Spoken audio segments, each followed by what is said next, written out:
국민의당 제보 조작 사건의 주범인 이유미 씨에 이어서 이준서 전 최고위원에 대해서도 구속영장이 청구되면서 국민의당은 정부 여당에 대한 과잉 충성 수사라고 연일 비판하고 있습니다. 민주당은 국민의당이 헌정 유린 사태에 책임을 지고 공당으로서의 품격을 갖추라고 반박했는데요. 이런 가운데 정세균 국회의장이 잠시 뒤 여야 4당 원내대표들과 회동해서 정국에 관해 논의합니다. 취재기자 연결하겠습니다. 임성호 기자. 네, 국회입니다. 네, 자 국민의당 대선 제보 조작 관련 소식부터 알아보죠. 이준서 전 최고위원에 대한 구속영장 청구에 대해서 국민의당 연일 강하게 비판하고 있죠. 네, 그렇습니다. 국민의당 박주선 비상대책위원장은 오늘 아침에도 검찰이 정부 여당에 대한 과잉 충성 수사를 했다고 비판했습니다. 한 라디오 방송과의 인터뷰에서 박 비대위원장은 이유미 씨가 단독으로 제보 조작을 했다는 당의 진상조사 결과와 검찰의 영장 청구 내용이 같았다고 주장했습니다. 그런데 민주당 추미애 대표가 지난 7일 미필적 고의 등을 말하자 검찰도 추 대표의 논리를 그대로 따랐다며 권력의 눈치를 본 수사라고 비난했습니다.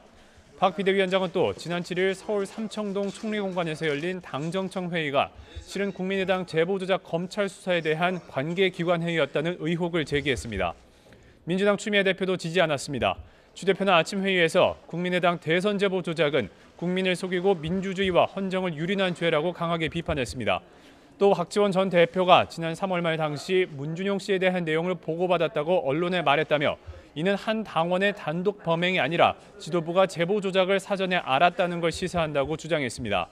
추 대표는 그러면서 김대중 전 대통령의 적자라고 자처하는 박 전 대표가 양심에 따라 정치적인 책임을 지라고 거듭 촉구했습니다. 민주당과 국민의당의 감정 싸움이 격해지고 있는데요. 잠시 뒤에 정세균 국회의장과 여야 4당 원내대표들이 만날 예정이죠. 그렇습니다. 여기에 국민의당 김동철 원내대표도 예정대로 참석할 예정입니다. 잠시 뒤 오전 10시 반쯤에 이 일정이 예정이 되어 있는데요.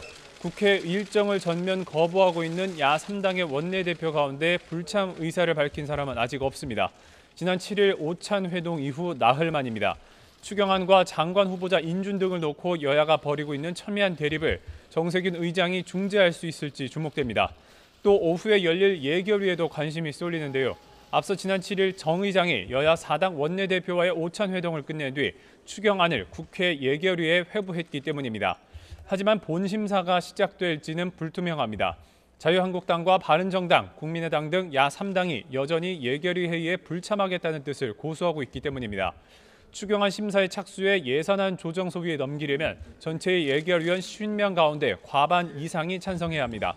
하지만 민주당 소속 예결위원 20명과 정의당 또 무소속 의원 2명이 다 참여해도 과반이 되지 않기 때문에 현재로서는 추경 본심사 착수가 무산될 가능성이 큽니다. 이 때문에 민주당은 현재 진행되고 있는 예결위 간사회동 등 물밑 접촉 등을 통해 야 3당의 추경 심사 참여를 거듭 촉구하고 있습니다. 지금까지 국회에서 YTN 임성호입니다.